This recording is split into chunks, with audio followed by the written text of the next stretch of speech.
particulier pour moi aujourd'hui d'accueillir nos deux intervenants, que j'ai l'impression de connaître depuis longtemps. Pour certains, dans l'occurrence Gilles Zilberstein depuis très très longtemps, effectivement, puisque nous le publions, nous le connaissons depuis longtemps. Thierry Volton aussi, parce que donc, en tant que familière de ses écrits, et aussi parce que nous avons eu la chance de publier aux éditions Buchet-Chastel un de ses livres. Mais c'est aussi pour nous une première aujourd'hui que cette soirée, parce que d'habitude, vous le savez, nos invités sont plutôt des romanciers, nous nous intéressons davantage à la littérature. Et là, l'intérêt du sujet, l'intérêt du travail de Thierry Volton, cette recherche absolument unique de laquelle ils vont vous parler, bien entendu, nous a poussé à inviter donc Thierry Volton ici aujourd'hui pour nous parler des idées, parce qu'ici aussi, bon, la littérature c'est une chose, les idées, la pensée, tout ça est lié évidemment, et nous sommes ravis de les avoir ici. Comme d'habitude, à l'issue de la rencontre, vous pourrez acheter leurs livres derrière, là-bas au bar, et nous vous offrirons un verre. Évidemment, à la fin de leur conversation, vous aurez aussi la possibilité de poser des questions si vous le désirez. Ils se sont déclarés désireux de vous répondre, j'espère, oui. Bon, alors, bonne soirée à tous. Au contraire.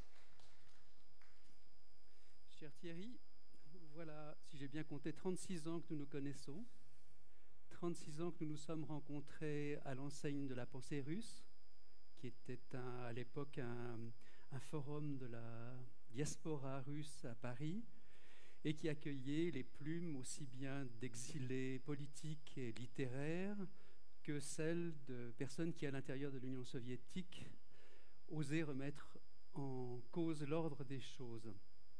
À l'époque, tu étais journaliste, tu avais quitté Libération pour Le Point. Tu avais aussi publié un Vivre à l'Est au temps moderne.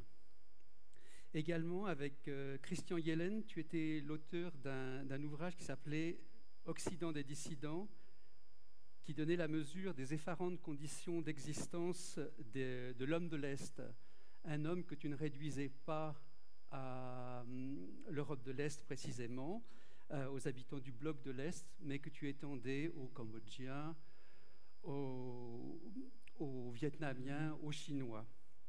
Et je note que votre essai ne manquait pas d'évoquer déjà les levées de boucliers occidentales à l'endroit de ceux qui s'appliquent à tuer l'espérance. C'est juste. Enfin, avec Natacha Dujeva, qui était exilée sibérienne et rédactrice adjointe de la pensée russe, tu venais de faire paraître les actes d'un colloque extrêmement intéressant intitulé « Culture et pouvoir communiste ». Ce colloque réagissait au scandale intellectuel en quoi consistait l'exposition Paris-Moscou qui était présentée en 79, je crois, à Beaubourg. Scandale en ce que si l'exposition présentait au public français une palette d'œuvres d'avant-garde étourdissante, que d'ailleurs aucun Russe n'avait vu, puisque toutes ces œuvres avaient été consignées soigneusement dans les réserves des musées soviétiques. En revanche, ni au Cimaises, ni dans le catalogue, il n'était question de l'envers du décor, c'est-à-dire des féroces persécutions exercées au fil des années 20 sur ces mêmes artistes qu'on exposait à Paris, et afin de laisser place au réalisme socialiste. Ceci posé, au fil du temps, tu nous as régalé d'une série d'ouvrages dont voici quelques titres. Le KGB en France, Le Grand Recrutement, La France sous influence, Paris-Moscou, 30 ans de relations secrètes, Le Grand Bluff chinois, Le KGB au pouvoir. Et aujourd'hui, cette monumentale histoire mondiale du communisme qui t'aura demandé 10 bonnes années de ta vie, plus les années préparatoires, et qui totalise à peu près 4000 pages, à peu près, si j'ai bien compté. 3 ouvrages, le premier s'appelant Les bourreaux, le deuxième s'appelant Les victimes, le troisième s'appelant Les complices, 3 tomes, chacun dédié aux victimes. 3 volumes donc denses à craquer, extrêmement argumentés, faisant appel à des documents déclassifiés ou à des auteurs qui t'ont précédé. Et qui sont tous attachés à suivre pas à pas et à commenter l'implantation et la diffusion d'un dogme qui, écrit-tu en toute conscience, allait livrer et livre encore des millions de gens à l'endoctrinement, l'asservissement, l'emprisonnement, la famine et la mort, parfois, et un peu trop souvent. De tout ce qui, en tout cas à mes yeux, constitue un pendant de la roue rouge d'Alexandre Solzhenitsyn, réellement je le pense, il faut tenter en 1 heure de donner une idée. D'où la 12e question que je te propose, si tu es prêt. Merci mon cher Gilles de cette présentation. Je voudrais simplement dire que je suis très heureux d'être ici cet après-midi. Et le temps se prête à notre conversation, je pense. Je remercie particulièrement Vera Mechalski de m'avoir invité. Et j'espère que nous allons, même si le temps imparti est assez court, c'est vrai, nous allons pouvoir entrer un tout petit peu dans cette histoire qui, il faut le dire, est assez dramatique. Question 1. Comment en est-on parvenu... C'est pas un jeu de 1000 francs. Hein? Alors, tu verras si tu passes en 2e semaine. Comment est-on parvenu à faire en sorte que de ce qui, à l'origine, donc le 25 octobre 1917, n'a constitué qu'un pur et simple coup d'État ourdi par une petite fraction bolchevique, devienne, aux yeux de tous, la révolution que jamais elle ne fut? Quel est donc le secret de fabrication d'une telle légende? Et je pense au rôle de la propagande, et y compris au cinéma d'Eisenstein. Oui. Alors, il fallait pour les bolcheviks, il fallait qu'ils s'inscrivent dans une espèce de recherche, enfin d'héritage historique, voilà ce que je voudrais dire, d'héritage historique, et évidemment avec en emblématique la Révolution française, la prise de la Bastille, mais aussi 1830, 1848, la Commune de Paris, etc. Bon, bref. Et donc, il était important qu'ils inscrivent, pour une question de légitimité historique, il fallait qu'ils s'inscrivent dans cet héritage historique. Or, de fait, ça a été un coup d'État. Je veux dire, Lénine, le 25 octobre, a fait un coup d'État. Il avait un certain nombre de personnes à sa disposition. Ils ont pris le télégraphe, ils ont pris le palais du gouvernement qui était le palais d'hiver. Personne dans la rue. Il n'y avait personne dans la rue, ça s'est passé comme ça. Voilà. Dans le catimini le plus total. Et d'ailleurs, le 25 octobre au soir, lorsque Lénine va rentrer dans la salle des soviets de Moscou pour annoncer qu'il a pris le pouvoir, il dit à Trotsky qui est à côté de lui, il dit « ça a été plus facile que de soulever une plume ». C'est exactement l'expression qu'il dit. Donc, évidemment, pour se placer dans une geste historique grandiose, c'était pas très glorieux, ce genre de choses. Donc, dès le départ, le pouvoir bolchevique va habiller ce coup d'État avec sa propagande pour en faire une espèce de grande geste révolutionnaire avec le peuple qui prend le pouvoir, etc., ce qui n'est absolument pas le cas. Bon, donc dès 1920, tout est déjà verrouillé. Hein. On a déjà on met en scène un grand spectacle à Moscou où le peuple est en armes, etc., avec des figurants, bien sûr. Bon, mais le summum a été 10 ans plus tard, donc pour l'anniversaire du 10e anniversaire, en 1927, donc, avec la diffusion du film de Eisenstein, que tout le monde connaît, en tout cas, qui est très connu, qui s'appelle Octobre, mais qui est devenu tellement un classique de la chose, si je puis dire, et c'est ça qui est incroyable, c'est que les images, qui sont totalement des images de fiction, entre autres celles de la prise du palais d'hiver par des gardes rouges qui partent à l'assaut, alors que c'était une poignée de personnes qui l'ont fait en vérité, et que le palais d'hiver en question n'était pas défendu d'ailleurs. Bon, bref, ces images-là vont être utilisées dans tous les livres d'histoire, mais écoutez ce que je vous dis parce que c'est quand même incroyable, dans tous les livres d'histoire comme la vérité historique. Et on va vous présenter, et vous pouvez prendre un livre d'histoire des années 60-70, si jamais vous trouvez une illustration de cette révolution, je mets entre guillemets, d'octobre, eh ben on vous présentera la prise du palais d'hiver de Eisenstein, il y a 10 ans plus tard, une fiction, comme la réalité, comme voilà. Et donc ils se sont évertués à, évidemment, passer ça justement dans cet héritage historique, et de fait c'est devenu la révolution d'octobre avec un grand R et un grand O. Mmh. Avec certains reculs, l'enjeu d'une prétendue révolution prétendument réalisée au nom du peuple s'avère moins répondre au supposé impératif de chasser les impérialistes, Nicolas II a abdiqué donc en mars 1917, qu'à la volonté de marginaliser, avant de les pulvériser, les factions alliées, mencheviques, d'obédience marxiste, socialistes révolutionnaires et anarchistes. Que redoute à ce point Lénine dans l'idée de devoir partager le pouvoir avec ceux qui participèrent au renversement du tsarisme, donc qui participèrent directement, tandis que ni lui ni Trotsky n'étaient sur le territoire russe au moment des événements de février 1917. Voilà. La vraie révolution russe, c'est celle de février 17. C'est celle qui va renverser le tsar. C'est celle où il va se mettre en place une Douma, un gouvernement socialiste, avec des soviets qui se mettent en place. Donc les soviets, ce sont les conseils du peuple, finalement, qui se mettent en place. Bon. Et c'est vrai que, de fait, Trotsky est à New York à l'époque, et le camarade Lénine est chez vous, excusez-moi, en Suisse, il est à Zurich. Hein, et d'ailleurs, il était tellement persuadé qu'il ne se passerait rien, qu'il avait dit à ses disciples, qui étaient assez peu nombreux, il faut dire, tout ça est un tout petit noyau, il avait dit « De mon vivant, je ne verrai pas la révolution ».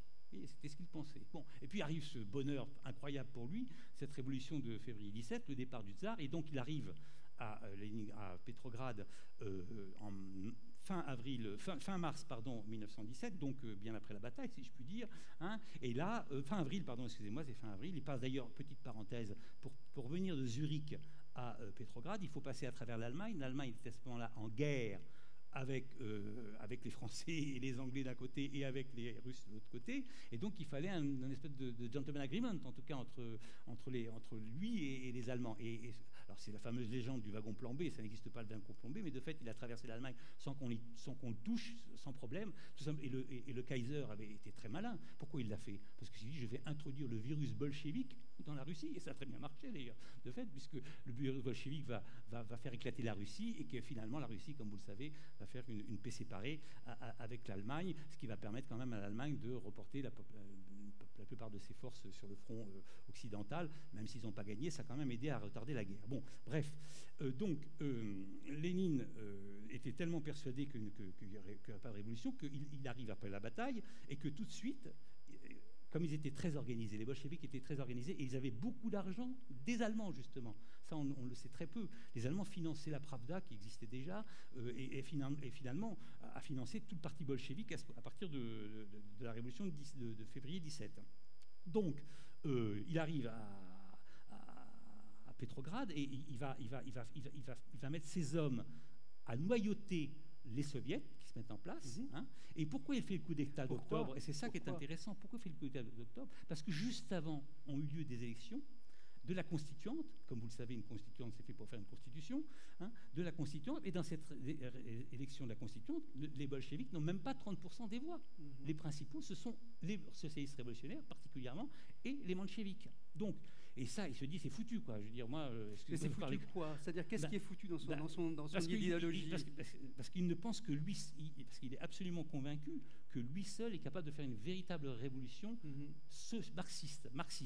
Hein, c'était ça. Alors, ce qui est intéressant, c'est que les socialistes révolutionnaires sont aussi marxistes, que les mencheviks sont aussi marxistes. Mais là, nous avons affaire à un phénomène sectaire assez classique, c'est qu'ils pensent que, on le voit dans toutes les églises du monde, si on peut faire une comparaison comme ça, il pense, lui, être le détenteur du seul et authentique marxisme. D'ailleurs, il n'a pas d'ordre dans une certaine mesure, parce que c'est ce qui va s'appeler le marxisme-léninisme. Hein. Il veut aussi couper à l'étape de la socialisation par l'industrialisation. Enfin, et il a une idée...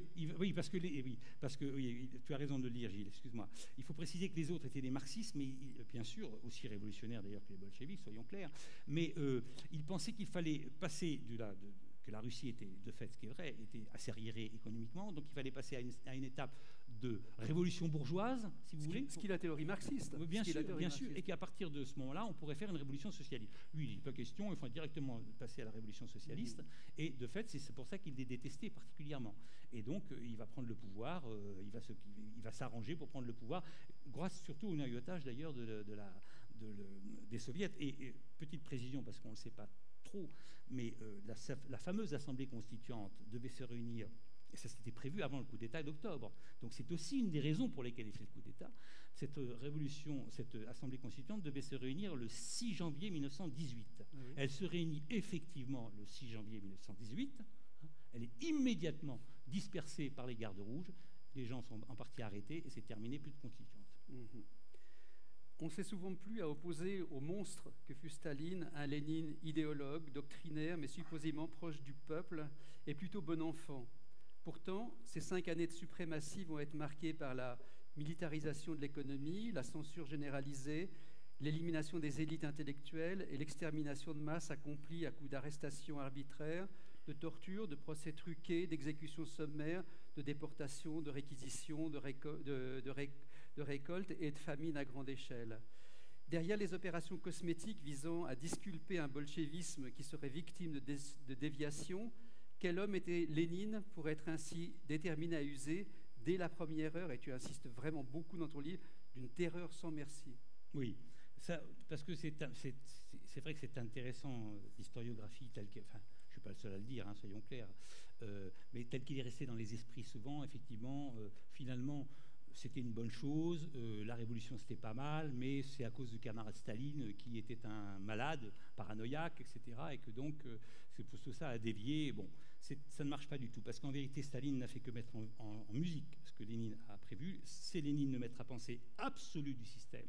Rien n'a été, je dis bien, j'insiste, rien n'a été inventé en dehors de Lénine. Tout a été prévu, je ne dis pas tout évidemment, il ne lisait pas dans une boule pour savoir l'avenir, je veux dire, mais tout, la façon de verrouiller le système, la mise en place de la police politique, la suppression de la presse, la suppression évidemment de l'Assemblée constituante dont je vous ai parlé, l'instauration du camp de concentration, etc. Tout est mis en place, y compris l'horreur absolue, et on y reviendra, je le sais, que la famine, par exemple, qui éclate dès 1922-1923, l'utilisation par le pouvoir de la famine. Je fais une petite parenthèse, mais pour vous montrer la froideur du personnage, qui est Lénine, parce que c'est le personnage le plus froid que j'ai rencontré dans cette histoire, et pourtant j'en ai rencontré des gens qui n'étaient pas très chauds, si je puis dire, hein, mais c'est sans doute il est un pur idéologue. Il y a une grande famine qui se passe en 1921-22, qui fera d'ailleurs 5,5 millions de morts, et l'Église orthodoxe propose au pouvoir de mettre à la disposition ses richesses pour venir en aide aux affamés. Lénine ne répond pas à la proposition et envoie par contre une lettre, tout ça est dans mon livre bien sûr, et le document est authentique, hein, c'est dans les archives, donc envoie une lettre au bureau politique, donc l'instance dirigeante du système, et leur dit c'est maintenant ou jamais, il insiste maintenant ou jamais qu'il faut détruire l'Église orthodoxe parce que le peuple est affamé et il ne pourra rien faire pour la défendre. Oui, ça c'est la froideur de Lénine. Lénine disait, je ne peux pas écouter la Passionata de Beethoven parce que ça me rend gentil. Et je ne peux pas être gentil. Voilà ce que disait Lénine. Lénine, c'est qui? Lénine, c'est un idéologue, un pur idéologue. C'est quelqu'un qui n'a jamais travaillé de sa vie. Je fais une petite parenthèse d'ailleurs. Il faut savoir que tous les dirigeants communistes, sans aucune exception, hein, à part Staline, et encore c'est pas vrai parce que Staline il pillait des banques. Donc sans aucune exception, n'ont pas travaillé. Ce sont tous des gens qui ne savent même pas ce que c'est qu'un boulon. J'exagère un peu évidemment, mais bon. Donc, Lénine est un pur idéologue qui s'est formé dans les bibliothèques, qui était passionné, qui passait sa vie à Zurich, d'ailleurs, il passait sa vie dans les bibliothèques. Et grâce à la fortune de sa famille. De sa famille. Et s'il n'avait plus d'argent, il réclamait de l'argent à sa mère, d'ailleurs, et s'il n'en avait plus, c'était Staline qui faisait, je vous parle de ça, mais c'est vrai, qui faisait des pillages de banques à droite et à gauche et qui alimentait le parti bolchevique en argent. Bon, donc voilà, Lénine est un personnage qui a tout conçu, tout prévu. Il était très impressionné par le nihilisme qui a été un courant très important en Russie à la fin du 19e siècle. Netchaïev, qui, pour ne pas le nommer, avait écrit un livre comment se comporte doit être le révolutionnaire. Le révolutionnaire doit dormir sur un lit de clous, par exemple. Hein, c'est ce que disait Netchaïev. Et ça, Lénine adorait ça. Il aimait ça. Lénine n'avait pas de sentiments. Il avait qu'un seul amour, Lénine. La révolution, il ne pensait qu'à la révolution. Et donc, finalement, c'est ce personnage-là qui va prendre... Et je pense que... Je ne sais pas on ne peut pas réécrire l'histoire, évidemment, mais si quelqu'un d'autre avait été... Si ce n'était pas Lénine qui avait été à la tête du parti bolchevique, est-ce que ça serait passé comme ça? Ça, j'en sais rien. Je pense que oui, quand même, parce que l'idéologie est très responsable, que les hommes sont finalement assez marginaux dans cette affaire. Mais bon, il est clair que Lénine a une responsabilité absolument totale sur ce qu'a été le communisme au XXe siècle. Les stations de l'asservissement d'un peuple aux impératifs du parti-État, tels qu'orchestrés d'une main de fer par Staline entre 1924 et l'invasion allemande du 22 juin 1941, nous sont familières aujourd'hui. Essor du goulag, instrumentalisation de famine à grande échelle, visant à terrasser paysans et nationalistes, déportation de masse, réquisition délirante, grands procès censés justifier les ratés du premier plan quinquennal, etc. En revanche, la terreur exercée par Staline après la Seconde Guerre mondiale nous est bien moins connue. Peux-tu nous parler de cette période ? Oui, c'est une période excessivement dure pour le peuple russe, qui reste incontestablement le peuple qui a le plus souffert. Excusez-moi, je suis un peu ému parce que c'est une histoire très dramatique que j'ai pas vécue moi, mais que j'ai vue par personne interposée, etc. Donc c'est pas une histoire neutre, quoi. Je veux dire, c'est une histoire où il y a beaucoup de souffrance, beaucoup de pas que de la mort d'ailleurs, beaucoup de désespérance, etc. Bon, bref. Et à la sortie de la guerre, ce peuple russe qui avait été, comme vous le savez aussi bien que moi, qui avait été particulièrement héroïque puisqu'il a perdu grosso modo 25 millions de personnes, on pense aujourd'hui, qui sont morts dans ce second conflit mondial. Les Russes je parle de Russes, l'Empire soviétique, parce qu'il n'y avait pas que des Russes, bien sûr. Il y avait des Ukrainiens, il y avait des Kazakhs, il y avait tout ça. Bon, bref. En tout cas, ils avaient quand même particulièrement souffert et que chacun espérait, je pense, que enfin c'était fini, quoi. Que la main de fer allait s'assouplir. Et ça a été absolument pas le cas. Ça a été pire. Parce que oui, ça a été le pire encore. Ça a été la période entre 1945 et 1953, la mort de Staline, 5 mars 1953, c'était... Merci Dieu, il est rappelé au ciel, ou en enfer plus exactement. Donc, entre cette période-là et la période la pire pour les Russes, quand je parle des Russes, excusez-moi, je parle des Soviétiques en général, de tous les peuples qui sont dans cet enfer. Et donc, c'est parce que, d'abord, ils trahissent leur espérance et le sacrifice qu'ils ont fait pour sauver le système. Parce que c'est ce qui s'est passé finalement. Et surtout, il y a une famine qui se met en place encore à nouveau entre 47 et 48, qui fait 1 million de morts, dont on ne parle plus, parce que 1 million de morts, c'est tellement peu dans le nombre de morts des famines du communisme que c'est quasiment à la marge. Il y a bien sûr des lois qui sont imposées, des lois de guerre qui restent en place sur justement la réquisition des gens au travail. Et s'ils ne veulent pas, ils sont déportés. Il y a une loi terrible qui dit que si une femme, parce que c'est les femmes qui vont être les grandes victimes de tout ça, parce que les femmes pensaient, comme elles avaient leur rôle de femme habituel, elles pensaient à nourrir leur famille. Donc si une femme ramasse un grain, n'importe quoi, elle est promise à être déportée. Et des millions de femmes vont être déportées au nom de cette loi. Donc c'est un moment absolument pathétique pour le peuple. Il y a les prisonniers aussi qui reviennent en Union soviétique. Alors voilà, il faut ça, oui, parce que ça c'est quelque chose qui n'est absolument pas connu. Et Solzhenitsyn a fait des pages magnifiques là-dessus. Donc moi je ne fais que mettre mes petits pas dans les grands pas d'Alexandre Solzhenitsyn. Mais c'est vrai, il faut savoir une chose, parce que c'est quelque chose pour montrer la cruauté du système tel qu'il était. Pendant la guerre, le soldat russe devait être soit au front, soit mort, mais certainement pas prisonnier.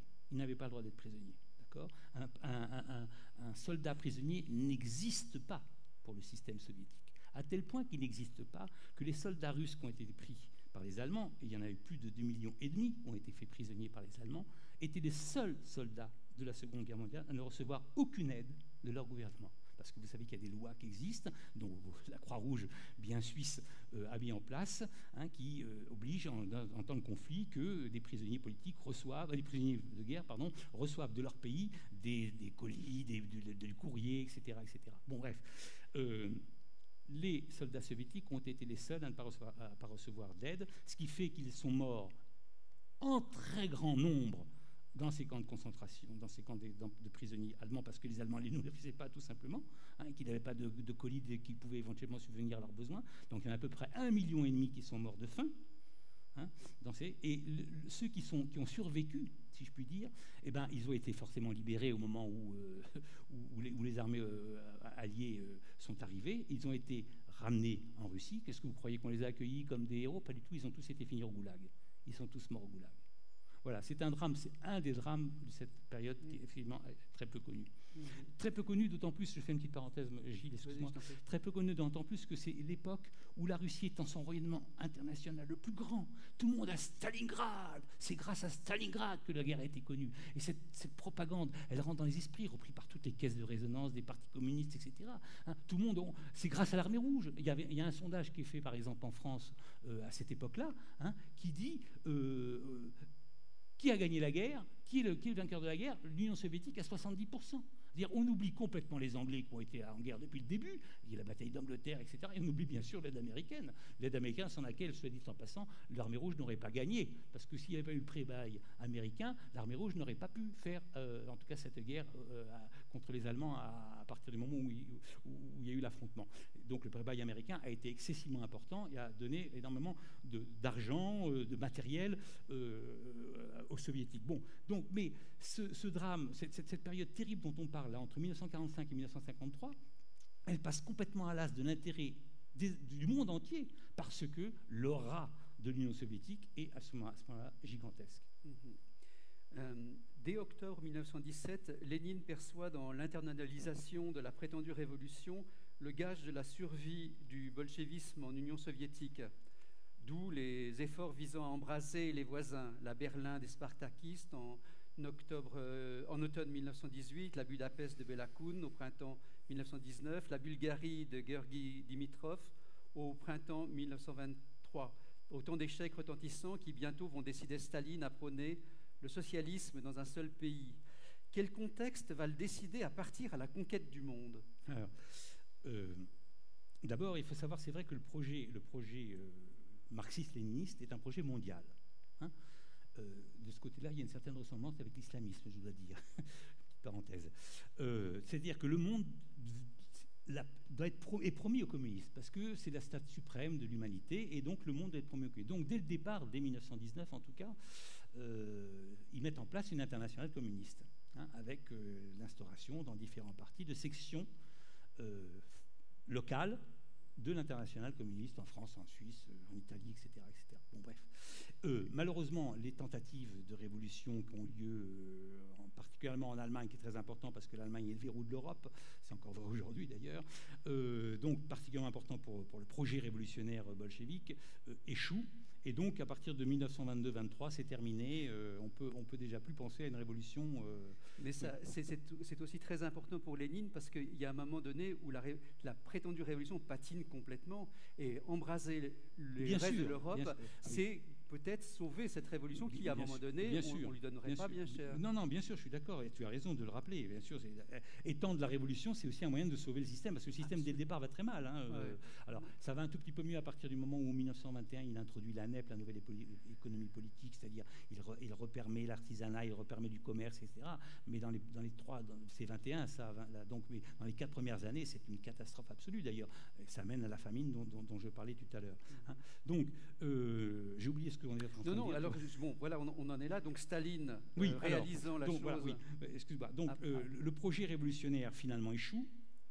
Et Lénine, je vous signale, parce que vous n'êtes pas forcé de vous rappeler de la date, mais Lénine va mourir le 21 janvier 1924. Staline ne va pas tout de suite prendre le pouvoir. Il sera en vérité maître de la situation à partir de 27-28, donc il va quand même falloir 5 ans pour qu'il assoie son pouvoir. Mais dès 1924, en tout cas, le nouveau mot d'ordre, c'est le socialisme dans un seul pays. D'accord ?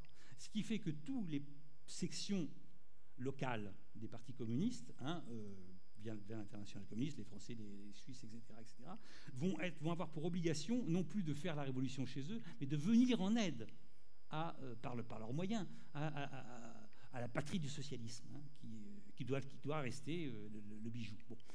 C'est ce qui va se passer pendant 30 ans à peu près, en tout cas j'exagère, entre 24, 34, 15 ans, disons. Et finalement, l'homme qui va sauver le système, ça vous paraît, vous allez sauter sur votre siège, je suis sûr. Mais finalement, le meilleur allié qu'a jamais eu le communisme, en tout cas particulièrement Staline, c'est Hitler. C'est Hitler qui va sauver le communisme. Je m'explique.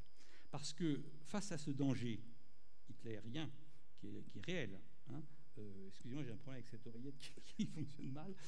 Face à ce problème, face à ça, le système communiste va réussir à se mobiliser complètement contre le danger nazi, qui est évidemment un danger extrême, et on a vu à quel point d'ailleurs, puisque l'histoire a donné raison à ça, que c'était un danger extrême. Donc, mais faisant ça, on va oublier ce qu'est le communisme, puisque la terreur noire va finalement gommer un peu ce qu'est la terreur rouge. Parce que, soyons clairs, on savait dès le départ que ça ne se passait pas très bien. Pour ceux qui voulaient savoir, tout était possible. Dès 1918, on a tous les moyens de savoir, les camps sont ouverts, il y a des témoignages, etc. Donc, si on ne veut pas savoir, c'est qu'on est aveugle, hein, ou sourd. Donc, de toute façon, alors, le nazisme, la montée en puissance du nazisme va magnifiquement servir, disons, le communisme, en tout cas ce que veut faire Staline, parce qu'il va gommer, si vous voulez, l'horreur stalinienne. Hein, et de fait, qu'est-ce qui se passe? C'est qu'au moment où il y a la montée en puissance du stalinisme, du hitlérisme, pardon, excusez-moi, eh bien, Staline va lancer la Grande Terreur avec ces procès-spectacles, excusez-moi, je remets ça, voilà, ces procès-spectacles et la Grande Terreur qui va avoir lieu entre 1937 et 1938. C'est au moment où le monde entier a les yeux fixés sur le nazisme. À juste raison, encore une fois, hein, je ne dis pas qu'il ne fallait pas... bon, ouais. La Grande Terreur, je fais une petite parenthèse, la Grande Terreur va durer 18 mois. La Grande Terreur, c'est 1 700 000 de morts, 700 000 morts, c'est-à-dire 10 000 fusillés par jour. Pardon, 1000 fusillés par jour. 1000 fusillés par jour, hein, qui pendant cette période-là. Bon. Donc, il peut faire le ménage chez lui, personne ne s'en occupe. D'accord? Donc, et j'en reviens à ce que tu m'as dit, quelle conquête, comment la conquête s'est faite? Mais la conquête s'est pas faite, elle s'est faite à la limite malgré lui, grâce à Hitler, je m'explique. N'oubliez pas qu'il y a eu le pacte germano-soviétique entre 1939 et 1941, donc ils sont alliés. Après le 22 juin 1941, ils sont ennemis puisque Hitler rompt le pacte. Hein. Donc à partir de ce moment-là, l'Union soviétique passe du coup du bon côté, si je puis dire, du côté des alliés, des démocraties occidentales. Hein. Et grâce à ça, il va commencer à conquérir, et c'est ça qui va permettre, la conquête va se faire à l'ombre de la défaite de l'Allemagne. La Chine, par exemple. Ah non, mais la Chine, c'est après. Là, je te parle de l'empire. Je te parle de l'empire d'Europe centrale et orientale qui va finir, voilà, hein, avec la Pologne, la Hongrie, etc., qui bascule totalement. Petite parenthèse quand même, parce que les gens ne savent pas, mais les gouvernements qui sont mis en place par l'Armée rouge, ce ne sont pas tout de suite des gouvernements communistes, et les communistes, s'ils n'ont pas le pouvoir entier, en tout cas, ils noyautent la police, etc., enfin, la presse, les bons ministères. Hein. Mais les communistes, dans tous ces pays, sans aucune exception, sont une poignée. Je veux dire, le PC, d'abord, soit ils ont été liquidés, c'est le cas du PC polonais, hein, qui a été complètement liquidé par Staline avant-guerre, hein, soit ils sont microscopiques, c'est le cas des Lituaniens, des Estoniens, etc., des pays baltes, des Roumains qui sont absolument enfin, ils sont 1500, c'est rien, quoi, je veux dire. Bon, ce sont eux qui vont prendre le pouvoir. Bon, donc là, finalement, l'histoire va servir, en tout cas, la défaite nazie va servir le communisme, puisque ça va devenir évidemment un empire. L'Union soviétique sort de son isolement, enfin, puisqu'il agrège quand même presque la moitié de l'Europe. Bon, alors, en ce qui concerne la Chine, qui va tomber, je vous rappelle, en octobre 1949, définitivement, nous sommes dans un cas différent. Je fais une petite parenthèse, encore une fois, en ce qui concerne la prise du pouvoir par les communistes de façon générale. Il n'y a jamais eu de révolution communiste. Jamais, jamais, jamais. Je m'explique. Une révolution, c'est quoi? Une révolution, c'est le peuple qui se soulève et qui renverse son tyran. Je veux dire, c'est 1789, bien sûr, mais récemment, c'est dans les pays arabes, par exemple en Tunisie, on a... voilà, c'est ça une révolution. C'est-à-dire que c'est un mouvement populaire. Bon, il n'y a jamais eu de mouvement populaire dans le communisme pour l'arrivée au pouvoir. Il y a eu soit un coup d'État type Lénine, soit une guerre civile type chinoise, donc j'en viens, une guerre civile entre des nationalistes et des communistes, que les communistes vont finir par gagner, non pas parce qu'ils sont forcément plus forts, mais parce que les autres sont plus faibles, ça compte beaucoup, très corrompus, très gangrénés, etc. Bon bref, autre cas de figure, vous avez la guerre de libération nationale, ce qui est le cas du Vietnam par exemple, hein, avec d'abord contre l'empire colonial français, puis après contre l'impérialisme américain, comme on dit, et puis vous avez, dernier cas de figure, le foyer de guérilla, type cubain donc, hein, donc ça c'est le dernier cas de figure. Les guérilleros de Castro, alors qu'ils prennent le pouvoir en 1959, le 1er janvier 1959, hein, eh bien ils sont 5000. C'est pas le peuple cubain qui a pris le pouvoir. En vérité, Castro prend le pouvoir parce que le dictateur en place a été lâché par son protecteur, qui sont les Américains. Parce qu'il ne correspond plus, ça ne va plus, il a été lâché par l'Église, il a été lâché par les Américains, et il s'en va comme un malpropre d'ailleurs avec sa valise, et il prend son avion et il s'en va. Et le pouvoir est vacant, et Castro rentre à La Havane comme ça, comme une plume qu'il soulève, comme dirait Lénine. Donc finalement, la vision que nous avons et qu'ont voulu donner dès le départ, puisque je reviens à la première question qu'a posée Gilles, qui ont voulu donner dès le départ les communistes, c'est-à-dire un espèce de fort mouvement populaire, une inspiration du monde, venue d'en bas, des prolétaires. C'est ça la propagande. Eh bien, c'est totalement faux. Ce sont en vérité à chaque fois un groupe d'hommes, des idéologues, toujours des idéologues d'ailleurs, petits bourgeois, très important, petits bourgeois, aucune extraction populaire, même pas paysanne d'ailleurs, alors que dans tous ces pays, ce sont les paysans qui ont été les plus importants et les plus nombreux. Bon, donc c'est ça finalement la révolution mondiale communiste. Le système inauguré par Lénine ne cesse, écris-tu, de parfaire ses méthodes de terreur. À ce propos, posant que la violence est indissociable des régimes communistes, tu évoques le concept de guerre civile permanente. Peux-tu expliquer ce concept que tu juges cardinal?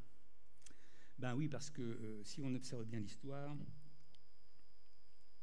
c'est la seule fois dans l'histoire de l'humanité, et je pèse mes mots, c'est la seule fois dans l'histoire de l'humanité que l'on voit un État se retourner totalement contre son peuple et ne faire qu'à la guerre qu'à son peuple.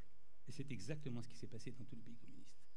Le parti-État, je tiens beaucoup à la notion de parti-État, parce que et non pas l'État-parti, parce que dans certains livres on parle d'État-parti. Moi, je dis le parti-État parce que c'est le parti qui dirige et l'État qui est un instrument du parti, n'est-ce pas? C'est pas l'inverse, d'accord? Donc le parti-État va passer son temps à faire la guerre contre son peuple. La guerre terreur, civile. Oui, alors pas toujours, parce qu'il y a aussi des guerres un peu plus soft, mais enfin, bien sûr, la terreur, il faut écraser l'individu, il faut qu'il y a une espèce d'immanence du parti-État qui se met en place, dès le départ, terrible, qui va écraser totalement la population. Et d'ailleurs, je fais une petite parenthèse, encore une fois, mais en même temps, je suis dans mon sujet. La différence, les gens connaissent assez peu cette différence. La différence qui existe entre une dictature et le totalitarisme est la suivante. Dans une dictature, vous avez un tyran qui vous tape dessus, qui éventuellement vous fusille, qui éventuellement vous envoie dans les camps de concentration, etc., j'entends bien, mais qui veut qu'on ne voit qu'une seule tête, d'accord, et que personne ne dépasse. Je dirige, point final. Ça, c'est le projet dictatorial. Le projet totalitaire, il est différent. Le projet totalitaire, il est celui-ci, mais on rajoute aussi à ça la volonté de transformer l'homme, de faire un homme nouveau, donc de faire en sorte d'intégrer à l'intérieur de l'individu son propre, je dirais, flic, sa propre domination. C'est exactement ça le projet totalitaire. Bon, donc, et c'est ce qui s'est passé dans tous les pays communistes. C'est ce projet totalitaire qui est mis en place. J'ai pas forcément répondu à ta question. Non, mais j'insistais sur ce parfaire ces méthodes de terreur. Parfaire. Oui. Excuse-moi, merci Gilles de me rappeler ça.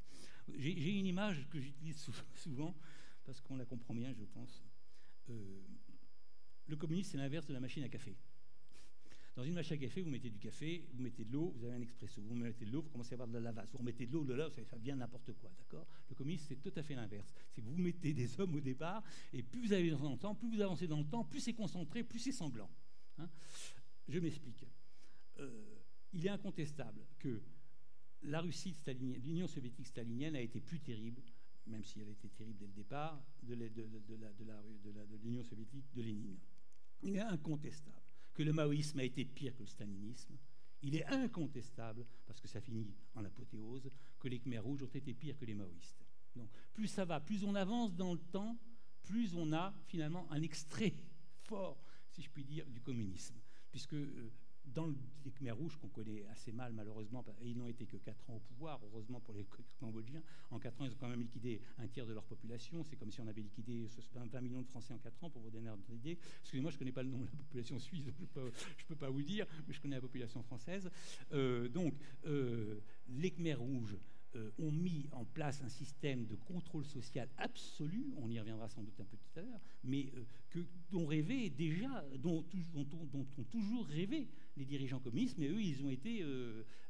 parce que, justement, et là, Gilles a raison de dire, c'est qu'à chaque étape qui va se passer, le dictateur, appelons-le comme ça, le dirigeant totalitaire qui va avoir le pouvoir, regarde ce qui s'est passé derrière lui. Il en tire des enseignements, si vous voulez. Et donc, ce qui fait que, en tirant des enseignements, il va pouvoir aller à l'essentiel.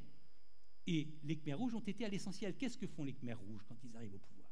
La première chose qu'ils font, c'est qu'ils vident Phnom Penh. Phnom Penh, c'est à l'époque 2 millions de personnes qui se sont réfugiées. Il y a 6 millions au Cambodge au total. Bon, 2 millions, mais à l'époque, à Phnom Penh, il y a 2 millions de personnes parce que il y avait la guerre, etc. Donc tout le monde s'est réfugié à Phnom Penh. Bon, ils vident tout ça, ils vident tous les gens. Mais pourquoi ils le font?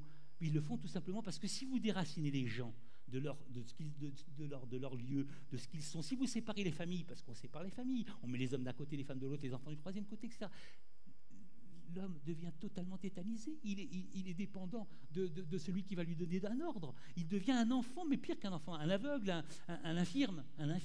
Bon, donc ça, c'est la volonté. Et ils vont pouvoir, évidemment, à partir de là, tenter de construire l'homme nouveau. Donc eux, ils ont été radicaux, parce que personne n'avait fait ça avant eux, il faut le dire, hein, c'est à leur honneur, si je puis dire, d'avoir fait ça. Et donc,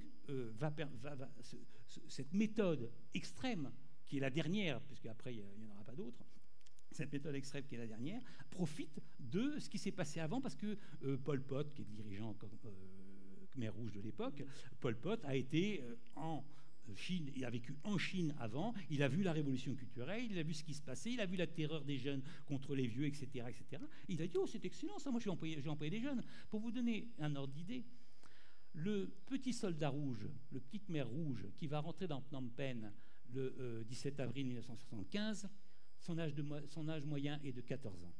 14 ans. Et ils le font exprès de les prendre jeunes. Ils les prennent jeunes, non seulement ils les prennent jeunes, mais en plus ils les prennent ignares. Parce qu'ils les prennent au fin fond de la campagne cambodgienne, ils ne savent pas lire ni écrire, ils n'ont même pas savent que la monnaie existe. Je plaisante pas, je plaisante pas. Ils ne savent pas que la monnaie existe. Et qu'est-ce qu'ils font? La première chose qu'ils font, ils vont dans la bibliothèque, parce qu'ils ont reçu des ordres nationaux. C'est comme si on venait ici à la Fondation et on brûle les livres. Ils brûlent les livres. Bon, pour vous donner un ordre d'idée de leur ignorance, lorsqu'ils ont découvert les cuvettes de toilettes, ils ont cru que c'était des sources. Et ils ont bu l'eau. Voilà. Donc voilà, c'est un peu l'ordre. Voilà. Donc, et évidemment, c'est volontaire de la part du système Khmer Rouge, hein, d'avoir utilisé ces jeunes ignares venant des fins fonds des campagnes, parce qu'ils savaient qu'ils pouvaient en faire ce qu'ils voulaient et qu'ils se sont montrés d'une extrême cruauté, comme ont été excessivement cruels les gardes rouges pendant la révolution culturelle en Chine. Le second volume de ton Histoire mondiale du communisme explore, à côté de l'effroyable système concentrationnaire que l'on sait, les humiliantes conditions de vie quotidiennes auxquelles se trouvent soumis les citoyens. Promiscuité en appartements communautaires, omniprésence de mouchards, pénurie de chroniques sciemment entretenues, endoctrinement politique. Une forme d'emprise mutilante exercée sur un fond d'hymne à la fraternité communiste et qui, écris-tu, va s'aggraver au fil des années.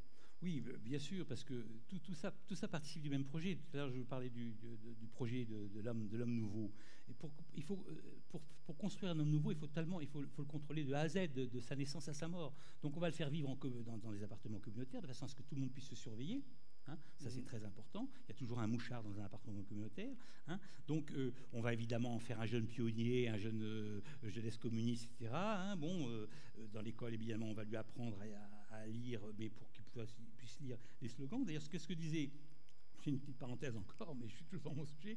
Lénine disait, parce qu'à un moment donné, on lui fait un portrait officiel, on est en 1922, et le peintre qui fait son portrait officiel lui dit « Ah, c'est bien, camarade Lénine », tout ça est dans mon livre, je n'ai pas inventé, hein, c'est sourcé, je veux dire, c'est pas moi qui invente cette histoire.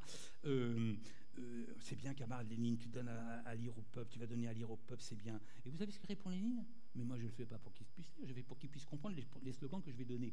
C'est exactement ce que répond Lénine. C'est la seule chose qui l'intéresse. C'est qu'on comprenne les slogans donnés par le Parti communiste. Vous voyez, bon, donc, tout ça est un ensemble de choses qui fait que l'homme, on le conditionne, on essaye d'en faire un homme nouveau. Et les pénuries dans les magasins, ça a été partout, dans tous les pays communistes au monde, il y a eu des pénuries dans les magasins, on n'y trouvait rien, les gens faisaient des queues pendant des heures, quelquefois pour rien, parce qu'il y avait une queue, alors on s'y installait, bon, qu'est-ce qu'il y a, bon, on ne sait pas, mais on attend, bon, bref, ça faisait partie du... Voilà. Ces pénuries, bien sûr, étaient dues à une situation économique excessivement catastrophique, mais aussi, c'est aussi un moyen de contrôle, parce que si vous gérez bien la pénurie, il ne faut pas aller jusqu'à la famine pour pas qu'ils se révoltent, pour pas que, de toute façon, quand vous avez faim, vous ne révoltez plus, vous êtes en train de mourir. Donc, mais en tout cas, il ne faut pas aller jusqu'à ce que les gens aient envie de se révolter, donc il faut toujours lâcher un tout petit peu. C'est ce que j'appelle la dictature des besoins. La dictature des besoins est un excellent moyen de contrôle social. Hein, parce que tout d'un coup, vous lâchez du papier toilette, tout d'un coup, vous lâchez du lait, etc. Les gens se précipitent et ils sont contents, ils ont trouvé du papier toilette, ils ont trouvé du lait, etc. Bon, donc, et ça leur fait vivre pour demain matin et pour un peu d'espoir, parce que demain, qu'est-ce qu'on va peut-être avoir un petit morceau de saucisson? Non, ça, c'est rêvé. Hein. Saucisson, certainement pas. Mais enfin, bon, un peu de beurre, en tout cas. Bon, donc, etc., etc. Tout ça est un ensemble de choses. Alors, je ne dis pas que tout ça a été, parce qu'il ne faut pas non plus penser que ça a été prévu, analysé, etc., parce que les hommes ne sont pas aussi malins que ça, quand même, soyons clairs. Mais ça a été instrumentalisé, sans aucun doute. La pénurie a une cause première, c'est l'économie qui ne marche pas, mais elle a été instrumentalisée par le régime pour faire une domination sociale supplémentaire. Dans ce contexte d'appauvrissement généralisé, difficile de ne pas évoquer l'entreprise de désertification culturelle à vaste échelle, sous couvert d'émulation de toutes sortes, folkloriques et autres, non? L'intellectuel n'est certainement pas le plus malheureux. Si, c'est très malheureux, bien sûr, mais c'est pas la pire des victimes. Je crois que je connais les questions à l'avance. Non, je plaisante. Mais on va parler tout à l'heure des paysans qui, incontestablement, sont les grandes victimes du communisme. Mais l'intellectuel, évidemment, est brimé dès le départ, pour une raison simple. C'est parce que, comme je vous le disais tout à l'heure, ceux qui ont pris le pouvoir, quels qu'ils soient, ce sont des intellectuels petits bourgeois. Donc ils savent le danger de la pensée, ils savent le danger de l'esprit, ils le connaissent. Donc il ne faut surtout pas permettre que quelqu'un puisse penser autrement. Donc on va particulièrement l'encadrer, le brimer. Alors ceux qui ne sont pas contents, on les fusille dans un premier temps, on les envoie croupir au goulag, où ils vont d'ailleurs mourir. Et puis sinon les autres, on les met dans des cases, on les met dans l'union des écrivains, etc. On les dirige totalement, c'est-à-dire qu'ils ne peuvent pas vivre en dehors de cette union des écrivains, parce que cette union des écrivains leur donne le papier pour écrire, leur donne l'encre pour écrire, leur donne la maison des publications pour publier, etc., etc. Donc ça devient une espèce de machine à produire de la propagande, ces unions d'écrivains. Bon, voilà. Donc l'intellectuel va être effectivement totalement verrouillé dès le départ à cause du fait que le pouvoir communiste ne peut pas supporter qu'il y ait éventuellement des intellectuels qui puissent réfléchir. Oui, mais dans ce processus, il n'y a pas que les intellectuels, il y a le peuple aussi, il y a les traditions locales qui sont totalement dénaturées. Oui, bien sûr, ou utilisées quelquefois, particulièrement dans les pays d'Europe centrale et orientale, où là, ils ont particulièrement utilisé le folklore ou brimé le folklore. L'Ukraine a été complètement soviétisée et désukrainisée, si je puis dire. C'est l'identité qu'on dissout. Bien sûr. Alors, pour vous dire que les Khmers rouges ont encore été une fois les meilleurs, parce que c'est finalement le meilleur lieu de lecture qu'il y ait jamais eu sur le communisme, c'est les 4 ans du Khmer rouge. Qu'est-ce que font les Khmers rouges lorsqu'ils vivent Phnom Penh, dont je vous ai parlé tout à l'heure? Eh bien, toute personne qui porte des lunettes sont les premiers à sortir du rang. Ils ne sont pas sortis du rang pour aller cultiver des champs. Ils sont sortis du rang parce qu'on va les emmener dans la forêt d'à côté et ils sont zigouillés. Parce que porteur de lunettes, vous êtes intellectuel. D'accord ? Et intellectuel, on s'en méfie. Voilà. Donc l'intellectuel, tout de suite, dès le départ, est suspect dans un système communiste parce qu'il a la capacité de penser.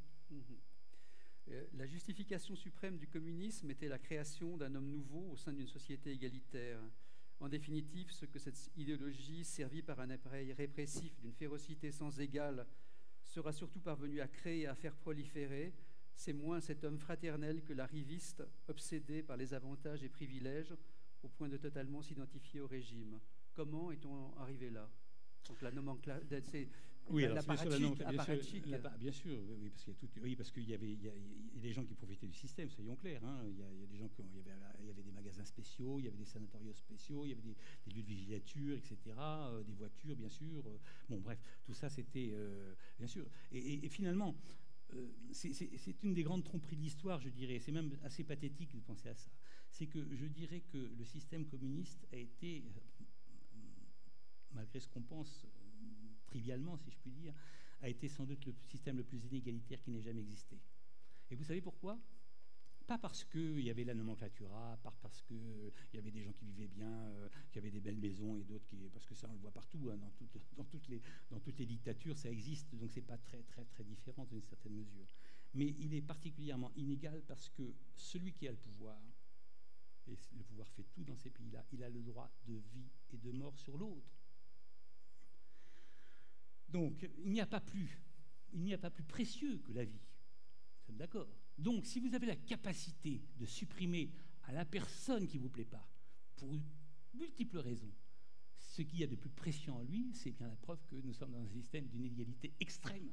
Il n'y a pas pire système d'inégalité, à mon avis, puisqu'il y en a qui ont la capacité de retirer la vie et les autres qui, finalement, sont les victimes et qui vont avoir la vie retirée. Donc, Ça, c'est quelque chose, à mon avis, qui est assez peu connu et assez peu réfléchi, parce qu'on pense, oui, bon, finalement, ça ne marchait pas très bien, mais on y trouvait, chacun trouvait un peu son compte, etc.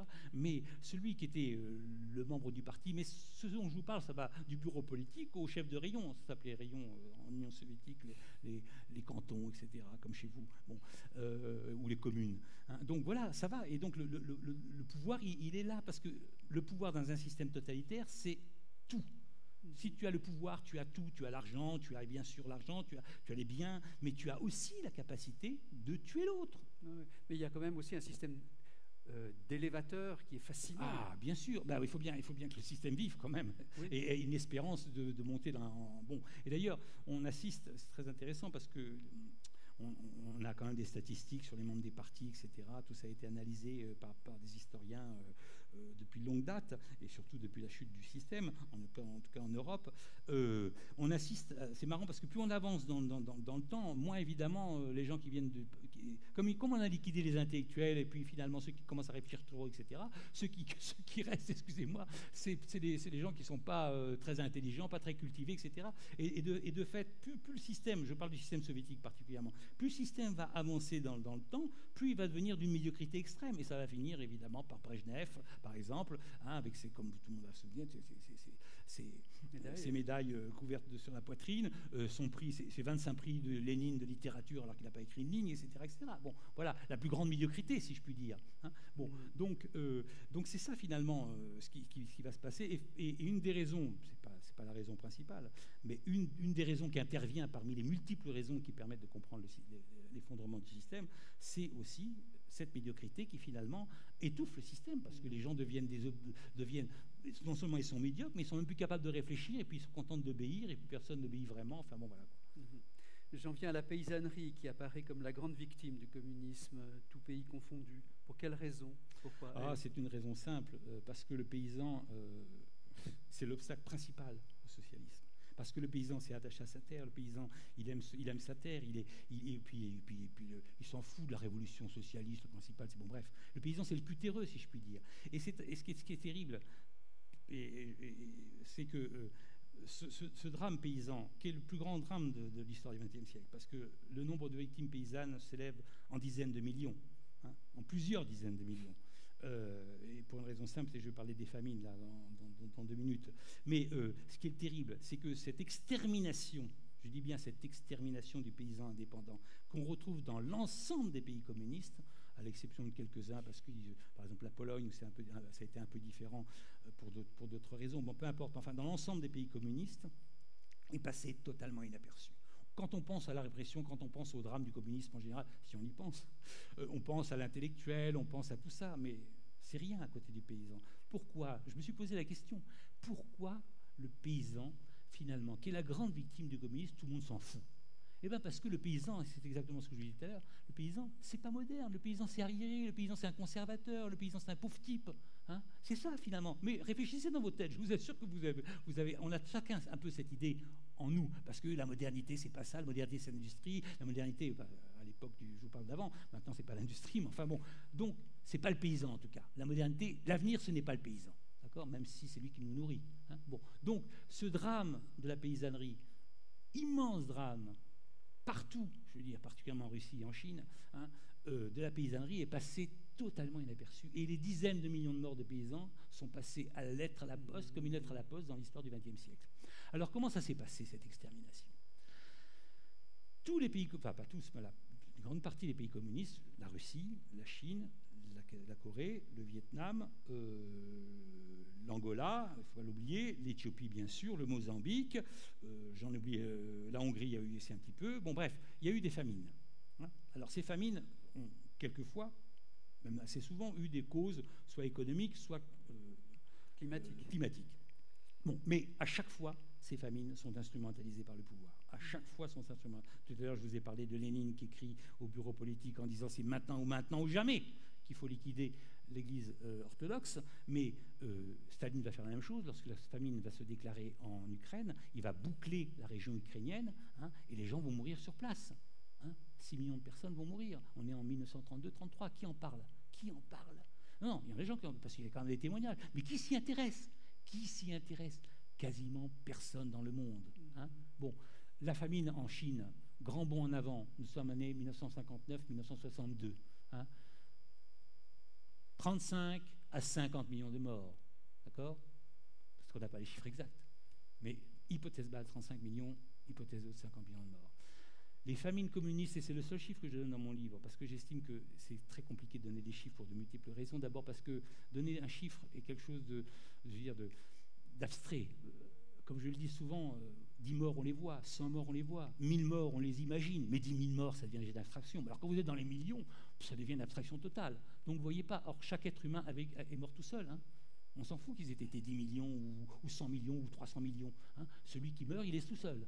Hein. Bon, donc c'est une des raisons principales pour laquelle je ne donne pas de chiffres. Le seul chiffre que je donne justement, c'est les famines, parce que je pense que c'est quelque chose qui n'est absolument pas connu.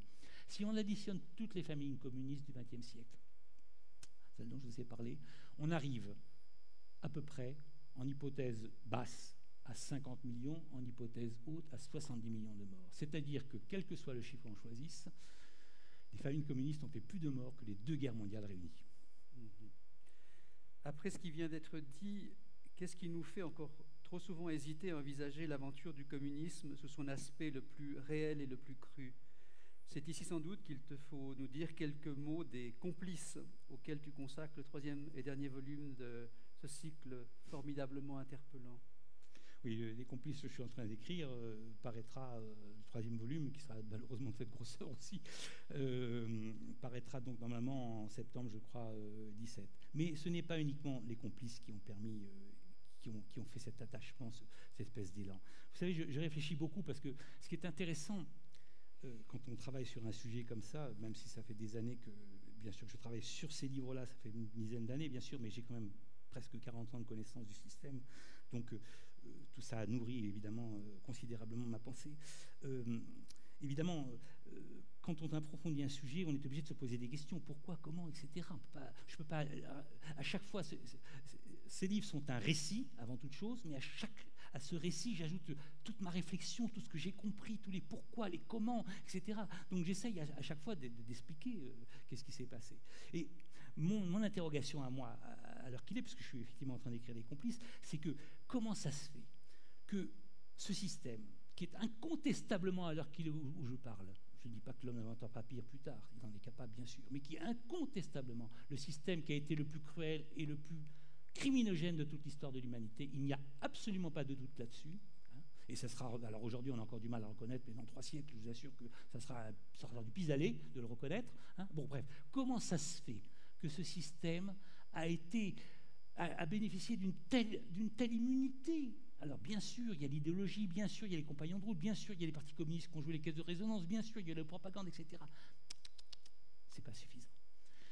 Et j'en arrive à... Alors, ce que je vais vous dire a provoqué à une des conférences que j'ai données début janvier à Nice, un brouhaha dans la salle, et quelques personnes sont sorties très en désaccord, donc j'espère que vous allez rester avec nous. Parce que j'en suis intimement convaincu, et d'ailleurs je viens d'écrire, dans les derniers jours là, qui viennent de se passer, je viens d'écrire ce passage, donc il est très, très présent dans ma tête. Une des raisons principales pour lesquelles le communisme a eu tant de fascination, c'est d'abord, la première, c'est une banalité, je ne suis pas le seul à avoir dit, c'est que c'est d'abord une religion. Hein, c'est une religion séculière, comme disait Raymond Aron, qui avait ses codes, etc., exactement comme une religion. Et que non seulement c'est une religion, mais c'est une religion qui est assez proche, par certains côtés, par son message. Il est même assez proche de la religion catholique. Parce que qu'est-ce que dit la Bible? La Bible dit les derniers seront les premiers au paradis. Qu'est-ce que dit le communiste? Il dit les plus pauvres, les plus malheureux seront ceux qui vont gouverner le monde. Donc il y a une espèce de démarche christique, je dirais là. Donc nous étions préparés dans nos esprits à accepter ce discours et même à y adhérer. Ça, c'est une raison. Mais ça, c'est banal, je dirais. Plein de gens y ont pensé. Ce que je vais vous dire, je ne dis pas que je suis le seul à avoir pensé, bien sûr, je m'appuie sur d'autres personnes, mais je développe ça d'une façon plus systématique. Et c'est assez cruel, d'ailleurs. Je pense que ce qui a fait le succès du communisme, c'est parce que ça correspond à quelque chose de ce qu'il y a de plus profond chez chaque être humain, c'est-à-dire chez vous et chez moi compris. C'est-à-dire l'envie et la jalousie. L'envie par rapport à ce qu'a l'autre, la jalousie par rapport à ce que je n'ai pas moi. Hein. C'est une idéologie qui a reposé sur la haine de l'autre, celui qui est différent, celui qui a plus que moi. hein. Mais bien sûr, ça n'apparaît pas comme ça, parce que ce sont des mécanismes inconscients, hein. Mais la raison, pour moi en tout cas c'est une évidence, moi qui ai travaillé sur ce sujet depuis tant d'années, pour moi c'est devenu une évidence, ça a été d'ailleurs un éclair, hein. Je n'y ai pas pensé tout de suite, hein, parce que je me suis posé, mais pourquoi, mais comment ça se fait, tout ça? C'est tout simplement parce que ça correspond à quelque chose qui est très profond dans l'être humain, dans chaque être humain, vraiment. Tout le monde est jaloux de quelque chose, de ce qu'on n'a pas et que l'autre a, de celui qui est plus riche, moi, bon, etc., etc., hein, de la plus grosse voiture, bon, tout ça, tout ça. Bon, bref, le communisme a permis, au nom de son égalitarisme, au nom de la théorie égalitaire qu'il met en avant, de régler tous ces problèmes de jalousie. On va tout mettre à zéro. Vous savez ce que disait, pas Pol Pot, mais j'ai oublié son Khieu Samphan, pardon, excusez-moi, c'était le président, c'était un titre honorifique Khmer Rouge du Kampuchea démocratique, qui est le gouvernement qui a été mis en place par les Khmer Rouges pendant 4 années au Cambodge. Il faisait un cours sur le communisme et il dit, à ses camarades, il dit, vous savez ce que c'est que le communisme? Eh bien, le communisme, c'est 0 pour toi, 0 pour moi. C'est exactement ça. Ah, on est tellement content que personne n'a plus que moi, n'est-ce pas? Eh bien, je vous assure que ça paye dans l'esprit des hommes. Dernière question pour finir. Quel avenir pour le communisme? Quel avenir pour les gouvernements qui s'en réclament encore et qui persistent à servir leur population? Alors, quel avenir pour le communisme? Aucun. D'accord. Quel avenir pour les pays qui restent communistes? Aucun. Ça, j'en suis intimement convaincu, y compris la Chine, qui reste quand même un pays sacrément communiste au niveau de son fonctionnement politique. Nous sommes dans une fin de série. Le communisme a correspondu à quelque chose qui est né avec la Révolution française, qui s'est ancré dans la révolution industrielle du XIXe siècle capitaliste, avec ce que ça représente du prolétariat, de l'exode rural, etc., etc. Ça s'est forgé aussi au niveau de son efficacité politique, ça s'est forgé autour de la notion d'État, qui est une chose qui arrive avec la Révolution française, État-nation, bien sûr. Alors, c'est pas forcément l'État-nation, mais c'est le parti-État, là, en l'occurrence. Hein, bon, c'est un ensemble de choses qui fait que, finalement, d'ailleurs, j'emploierai sans doute cette image parce que ma conclusion générale sera l'impossible retour, pour vous démontrer qu'il n'y a pas possibilité de retourner du communisme. C'est finalement le communisme va profiter, comme vous savez, comme dans quelques livres de films de science-fiction, on parle des planètes qui s'alignent parce qu'il va se passer quelque chose d'extraordinaire. Eh ben, le communisme a profité d'un alignement de planètes, dont l'État-nation, la mort de Dieu, bien sûr les Lumières qu'ont joué, les révolutions, bien sûr le capitalisme qui a été terrible. N'oublions pas quand même le capitalisme au XIXe siècle, c'était pas une partie de plaisir. C'était des enfants qui travaillaient à 5 ans, c'était 18 heures de travail par jour, etc., etc. C'est là-dessus que Marx a travaillé dans le Capital. Bon, donc tout ça c'est terminé. Nous sommes passés à une autre type. Je ne dis pas qu'il n'y a pas d'exploitation. Je ne dis pas que bien sûr que nous vivons dans un monde merveilleux. Pas du tout, pas du tout. Mais en tout cas, tous les paradigmes qui ont joué pour faire apparaître le communisme et faire qu'il a régné en maître absolu sur le XXe siècle ont disparu. Et ceux qui sont encore communistes vont disparaître parce que ça ne correspond plus à rien dans le monde aujourd'hui, parce que, et on le voit bien d'ailleurs avec la Chine, parce que si vous observez ça très précisément, et moi je regarde ça avec beaucoup d'attention, parce que je suis très inquiet sur la Chine, ça branle beaucoup dans le manche aujourd'hui en Chine. Le seul finalement vrai pays communiste qui reste pur, c'est la Corée du Nord évidemment, mais pourquoi? Justement, et c'est pour ça que ça sera impossible que ça dure, parce qu'il reste enfermé sur lui-même. Pour que le totalitarisme puisse vivre, pour que le puisse perdurer, il faut absolument qu'il soit isolé du reste du monde. Parce que si vous commencez à pouvoir comparer avec ce qu'a le voisin, vous êtes foutu, parce que l'homme ne croit plus à ce moment-là à ce qu'il est. Et d'ailleurs, je me suis posé la question, et j'en parlerai dans le 3e livre, quand est-ce que ça a commencé à foirer? Et oui, est-ce que c'est à cause de Valéza? Est-ce que c'est à cause du pape? Est-ce que c'est à cause de l'Afghanistan? Non, tout ça, c'est les années 79, c'est bien avant que ça commence. Mais c'est bien avant que ça commence. En vérité, ça commence au moment où le système va s'épandre. C'est-à-dire, finalement, au moment où il va triompher le plus, il signe son arrêt de mort. Parce que, tout simplement, il ne peut pas tout tenir. À l'époque, Staline pouvait tenir la Russie, pouvait éventuellement tenir les pays d'Europe centrale et orientale, mais après, ça va être de moins en moins possible. Mais ce n'est pas ça l'essentiel. Celui qui va introduire le ver dans le fruit, et ça j'en suis intimement convaincu, celui qui va introduire le ver dans le fruit du système, c'est le soldat de l'armée rouge qui fait la guerre, qui libère les pays, qui libère les pays d'Europe centrale et orientale de la terreur nazie et qu'on vit beaucoup mieux à Varsovie sous la guerre, qu'on vit beaucoup mieux à Prague sous la guerre, qu'on vit beaucoup mieux à Berlin sous la guerre que l'on vit chez lui. Et tout d'un coup, je vous assure que pour le petit soldat qui vient du fin fond du Caucase, c'est le cas de le dire d'ailleurs souvent, hein, il découvre ça, alors qu'on lui a décrit un monde extérieur épouvantable, que c'était la misère absolue, qu'il vivait au paradis. Il n'était pas censé le croire, mais il n'avait aucun moyen de le vérifier. D'accord ? À partir du moment où il va avoir le moyen de le vérifier, eh ben, c'est fini. Et c'est ça le début, si vous voulez. Vous savez, quand on a une maladie comme le sida ou autre chose, on cherche quel est le premier qui a été infecté. Eh ben, moi, je pense que le premier qui a été infecté, c'est le soldat libérateur de l'Europe centrale et orientale. Merci.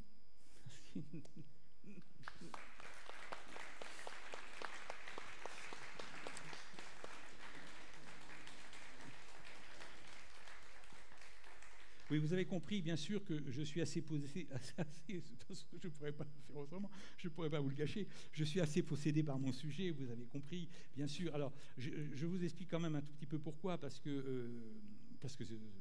faut comprendre pourquoi les gens sont possédés par un sujet. Ça remonte à plusieurs choses, ça tient, je pense, principalement à mon amour de la liberté totale. Donc, ces systèmes ont incontestablement, quand je parle du système en général, mais je parle même là des partis communistes qui n'ont pas été au pouvoir, parce que c'était pas drôle dans les partis communistes, il y avait aussi un chef, il fallait obéir, etc. Ces systèmes ont tellement voulu réduire l'homme à rien, à lui supprimer en tout cas sa liberté d'être, sa capacité d'individu tout simplement, que pour moi ça représente une horreur absolue. Donc c'est une des raisons principales. Bon, bien sûr là-dessus j'ai eu la chance, si je puis dire, d'aller derrière le rideau de fer dans ma jeunesse. J'étais jeune journaliste, j'ai vu pas mal de choses, j'ai beaucoup bourlingué en Pologne, j'ai beaucoup bourlingué en Roumanie, j'ai suis allé un peu en Union soviétique aussi. J'ai surtout beaucoup, et ça a été pour moi extraordinaire, je dois dire, parce que c'est ce qui m'a donné la capacité de comprendre, c'est que c'était l'époque, ce dont je vous parle, c'est l'époque 75-80, c'était l'époque de la dissidence, des grands dissidents, bien sûr, et moi je les rencontrais parce que c'est eux que j'allais voir. C'était pas le colcosien moderne ni l'ouvrier moderne, ça m'intéressait pas. J'y allais en tant que touriste, bien sûr, pour pouvoir être libre des mouvements, hein. Et donc je rencontrais des intellectuels qui étaient en pleine dissidence, qui avaient vécu le système, qui avaient réfléchi au système. Et ces gens-là, moi j'avais 25 ans, 27 ans, ces gens-là m'ont donné la galaxie du monde, hein. Et quand on a 25 ans, 27 ans, on est une éponge, hein, on prend. Bon, et donc finalement, grâce à eux, c'est grâce à ce qu'ils m'ont apporté. J'ai eu bien sûr après plein d'autres choses.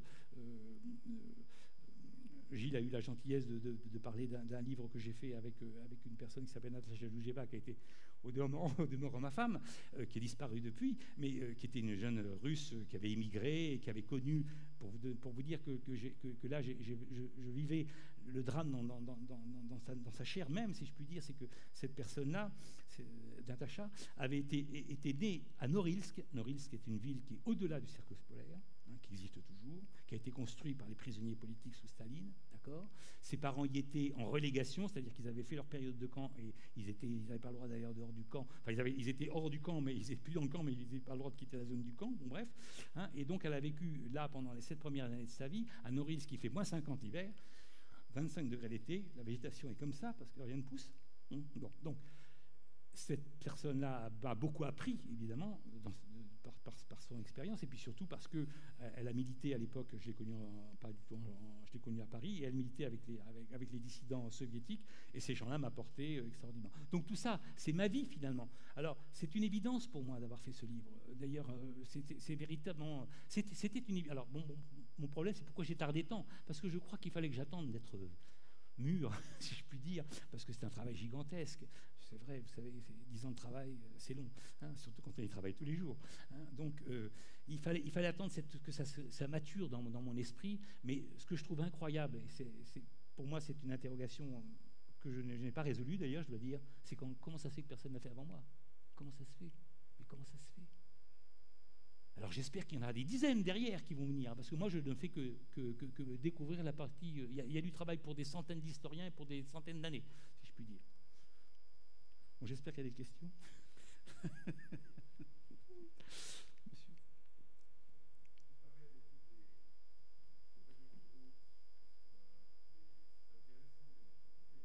Vous ne dites pas un mot de ce qui se passe passe encore aujourd'hui. Il y a encore des communistes. Par exemple, vous ne le savez peut-être pas, mais à la municipalité de Lausanne, c'est-à-dire au gouvernement de Lausanne, il y a un communiste. Bon.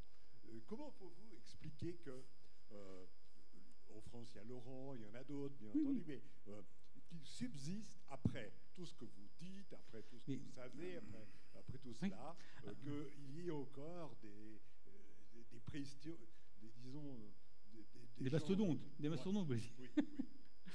Mais vous avez raison. Vous savez, le jour, j'étais dans un débat radio sur France Inter face à Paul Laurent, qui est donc le secrétaire général du Parti communiste français. Parce que nous avons encore un Parti communiste français. Il faut le mettre sous cloche, d'ailleurs, presque.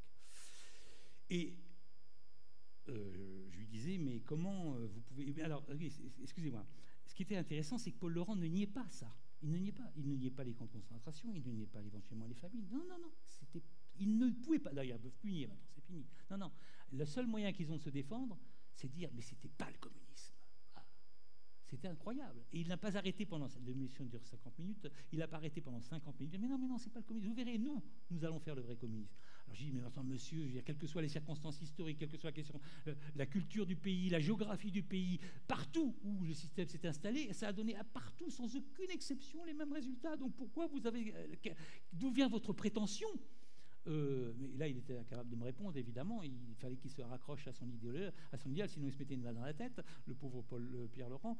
Donc, bon, écoutez, c'est leur problème, c'est pas le mien, je comprends bien, mais bon, et à côté de ce qu'ils ont été, ils ne sont plus rien. Vous savez, à la limite, il faut les garder pour témoignage de ce que c'était, quelque part. De cette espèce... Bon, ils sont beaucoup moins virulents qu'ils l'étaient, ils sont beaucoup moins durs qu'ils l'étaient aussi, hein, n'oubliez pas. Le Parti communiste aujourd'hui français n'a rien à voir avec le Parti communiste de Maurice Thorez des années 50, hein, où là c'était guerre de classe contre classe, vraiment terrible. Non, maintenant quand même on peut dialoguer. Avant j'aurais été incapable de... dans les années 50, le secrétaire général du Parti communiste n'aurait jamais accepté une seconde de dialoguer avec un mécréant comme moi. Voilà. Ce que je trouve assez fascinant avec le communisme, c'est la réalité que vous avez décrite, mais c'est aussi cette capacité chez les gens qui le véhiculent à réécrire l'histoire ou à inventer des mythes. C'est l'histoire du Parti communiste qui est le parti des fusillés, le seul parti des résistants, alors qu'on sait très bien que le Parti communiste a été l'allié de l'Allemagne, que l'humanité paraissait à Paris alors que l'Allemand était à Paris.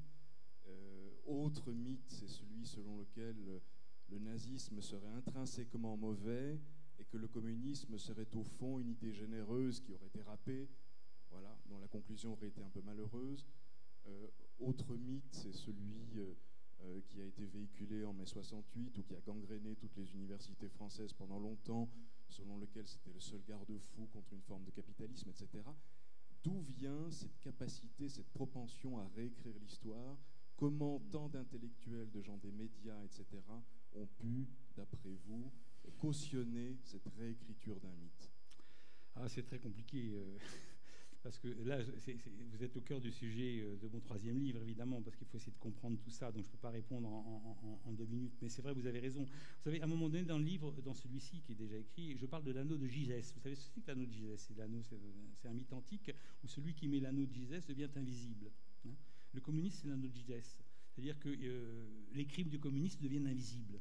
Hein ? Donc, alors, pour de multiples raisons, les raisons dont je vous ai déjà parlé, le côté christique, le côté on espère tous qu'un monde meilleur existe, hein, on va construire un monde meilleur, etc. Donc, il y a un côté aspiration. Vous savez, la force du communisme a incontestablement été de réussir à catalyser autour de l'idée communiste cet espoir que nous avons tous en nous, que chaque être humain a raisonné, en tout cas, pas évidemment le petit enfant qui vient de naître, mais enfin chaque être humain a en lui cette espèce d'espérance d'un avenir meilleur. Alors, il y en a qui l'espèrent après la mort, puis il y en a qui l'espèrent aujourd'hui à le construire, etc. Donc, la force du communisme, ça a été ça, ça a été de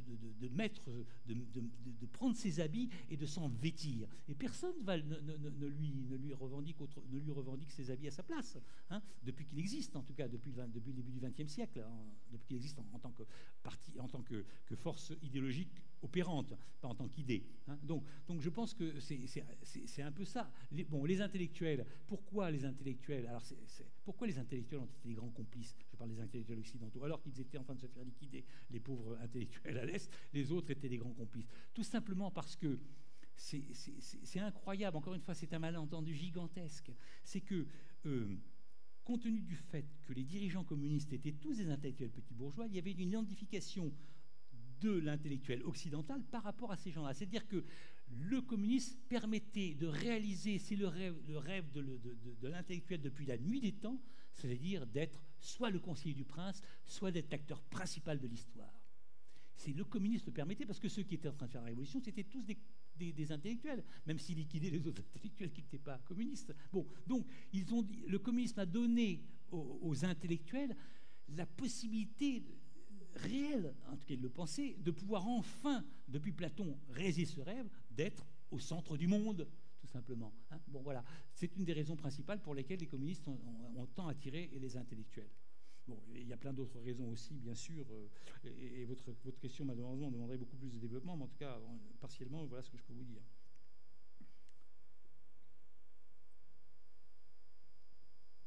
Vous avez rapproché très délicatement le communisme de l'islamisme. Vous pouvez nous donner quelques pistes? Mais je sais, je déplace non, une vous avez raison, parce que vous avez raison, parce que j'en parlerai un tout petit peu dans le troisième livre que je suis en train de... Pas trop, mais j'en parlerai un peu, parce qu'il y a toute une partie qui s'appelle l'héritage. Bon, alors, d'abord, soyons clairs. Les ressemblances, elles sont assez simples, dans une certaine mesure. Vous avez, d'un côté, j'en parle du côté bolchevique, vous avez une secte, hein, de gens qui croient à qui vont pouvoir faire le bonheur du peuple malgré eux, etc. Bon, donc, une espèce de secte, une croyance absolument totale, dure comme du fer. Hein. Bon, et vous avez du côté islamiste aussi des sectes. Ce sont des sectes qui croient effectivement... Bon.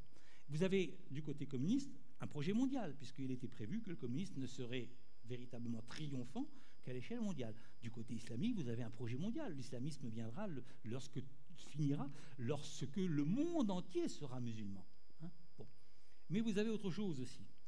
Je vous ai parlé tout à l'heure de la haine. La haine est un moteur essentiel. Chez les communistes, il est le moteur absolu justement du côté égalitaire. Mais chez les islamistes, il y a aussi ce phénomène. Alors, ce n'est pas l'égalité, mais c'est la haine de ce que représente l'Occident, la haine de la culture occidentale, la haine des mœurs occidentales, etc. Donc, vous avez ce mécanisme qui existe, qui est... Voilà. Et donc, c'est une des raisons d'ailleurs pour lesquelles, aujourd'hui, l'islamisme a autant de succès, parce que ça correspond chez des jeunes un peu désorientés des banlieues, etc., ça correspond à quelque chose. Et il y a une filiation, pour moi, je pense, qui existe entre ce qu'a été le communisme et ce qu'est l'islamisme aujourd'hui, par un petit pont de passage, qui n'est pas neutre, à mon avis. La propagande communiste, pendant tout le XXe siècle, n'a pas arrêté de dire que l'Occident c'est le mal, l'impérialisme c'est le mal, que l'Occident, etc., que les capitalistes sont les salauds, des exploiteurs, etc. Hein, bon. Ça, excusez-moi, ça rentre dans les esprits, malgré soi, malgré... Voilà, hein, donc c'est quelque chose qui a beaucoup... Particulièrement dans les pays qui ont été colonisés par les Occidentaux. Je pense dans les pays d'Europe, dans les pays arabes du Moyen-Orient, hein, qui ont été colonisés, qui ont vu le pouvoir du blanc, le pouvoir du blanc occidental. Hein. Donc, alors, ceux qui font la guerre avec nous, ce ne sont pas évidemment les mêmes, puisque la distance de l'histoire fait que la plupart les autres sont soit vieux, soit morts. En tout cas, ce n'est pas eux qui posent les bombes, puisque ceux qui posent les bombes, ce sont des jeunes de 25, 30 ans.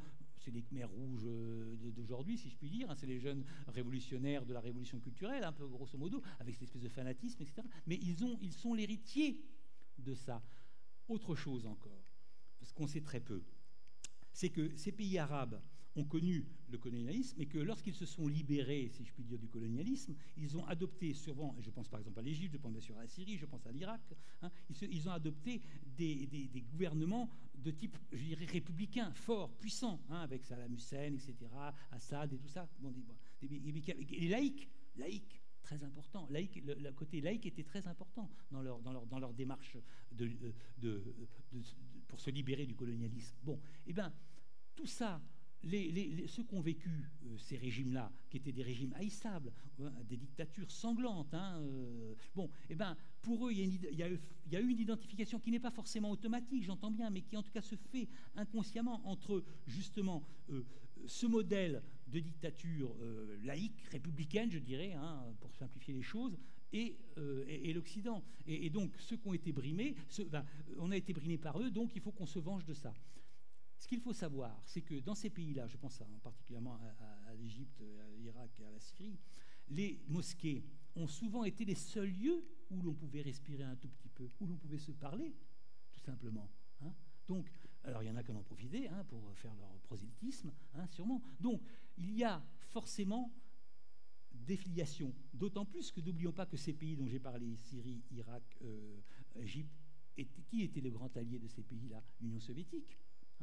Donc, et qui imposait aussi, et qui aidait à imposer leur système totalitaire, dictatorial. C'était dictatorial, mais qui leur aidait, qui ont aidé leur armée, etc., etc. Donc, il y a incontestablement, en tout cas, moi c'est clair, de toute façon, je fais une partie dans mon livre qui va venir, qui s'appellera L'héritage, qui est une grosse partie, dont je parlerai de ça. Il est clair pour moi que le réveil d'un certain islam qui repose sur une haine de l'Occident a été...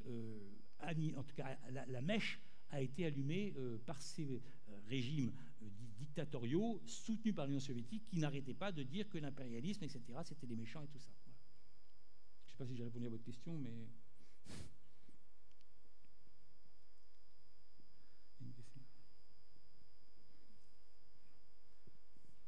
Je vais y ajouter un volet. Tu as parlé de l'islamisme. Il y a dans Daesh, il y a une composante Irak sunnite ex-Saddam Hussein. Et ce sont des gens qui ont été formés ou imprégnés du système soviétique. Et quand on regarde là, je dirais, la manipulation froide de la terreur, elle ressemble beaucoup à celle que vous avez décrite. Bien sûr, mais bien sûr, vous savez, je vous ai dit tout à l'heure que Lénine était fasciné par Nechaïev. Qui était un nihiliste russe, qui est mort en 1970, 72, quelque chose comme ça. Bon, bref. Et qui était. Et donc, le terme de nihiliste, c'est bien ce qu'il veut dire. C'est quelqu'un qui nie tout. Le nihiliste, c'est la négation de tout.